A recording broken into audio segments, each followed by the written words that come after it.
राधे राधे, जय एकविरा, जय मलंग श्रीमलंग. तर आम्ही मग नाथांचं दर्शन घेऊन दत्त मंदिरला निघालो. देवळाच्या मागच्या बाजूनच रस्ता आहे हा दत्त मंदिरचा. आणि मस्त वातावरण पण होता आणि बहुतेक जण तिकडे चाललेले दत्त मंदिरच्या इकडनं दर्शनाला. आम्ही पण निघालो, आम्ही तिघच जण. आणि पहिल्या दत्त मंदिरला जायला वाट खूप छोटी असायची, पण आता मस्त वाट झाली आहे. आणि आम्ही दत्त मंदिरला पोहोचलो आणि तिथं खूप गेल्यावर मस्त वाटतं, एकदम थंडगार वातावरण असतं आणि तिथं रानकोंबड्यासुद्धा येतात.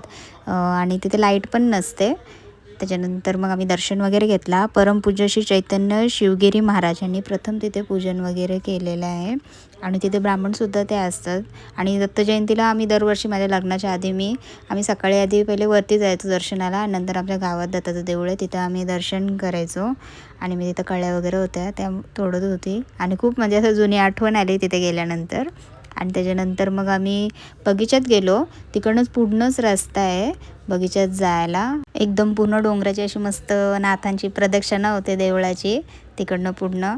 आणि मस्त आम्ही तिकडनं बघत होतो वरनं, जे ट्रॅकिंगला वगैरे जातात तिथं 2च पाईप आहेत त्याच्यावरूनच जातात ना. माझी खूप इच्छा आहे कधीतरी बघू, कुठला तरी गड मला चढायचा आहे, तर मलंगडच आपला वरती ट्रॅकिंगमध्ये तो पूर्ण करेन बरं, माझी इच्छा आहे. आणि आम्ही तिथे बगीच्यात पोचलो आणि इथे आमच्या काकी आहेत गोरेगावच्या.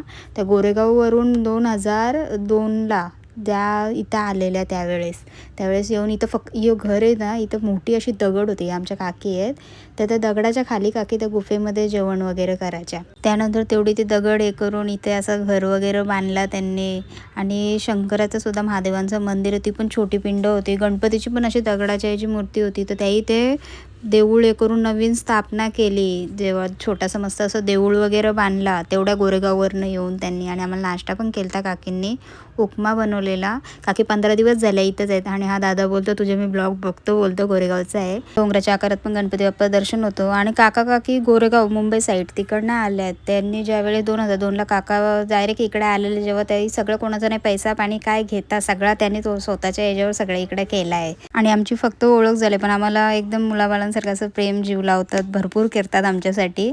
आणि पप्पांच्यामुळे ओळख झाली. पप्पा माझे पुन्हा सरपंच झालेले, त्यावेळेस आम्ही सगळं फिरत येत होतो, तेव्हा आमची काकांची ओळख होती. त्यांच्याकडे एक बकरासुद्धा होता, त्याला 4 डोळे 4 कान 2 नाक असं होतं. तो वारला. बकऱ्याला पण त्याही मुलासारखा वाढवलेला. हा जो स्थान पण आहे ना, जो जिथे नाथ म्हणजे विश्राम करायला यायचे, मम्मी सांगते पहिले तिथं सफेद फुलं पण अशी यायची.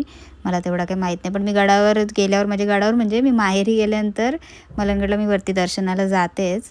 पहिले मी दर गुरुवारी यायचे दर्शनाला. आणि मस्त समृद्धी मार्गावरून पूर्णपणे तिथून दिसतो. आणि तिकडनं मग आम्ही रोपवेच्या इथं आलो. मस्त दर्शन झालं सगळीकडं. आणि मग आम्ही खाली जायला निघालो घरी. आणि महादेवांचं पण मस्त दर्शन घेतला.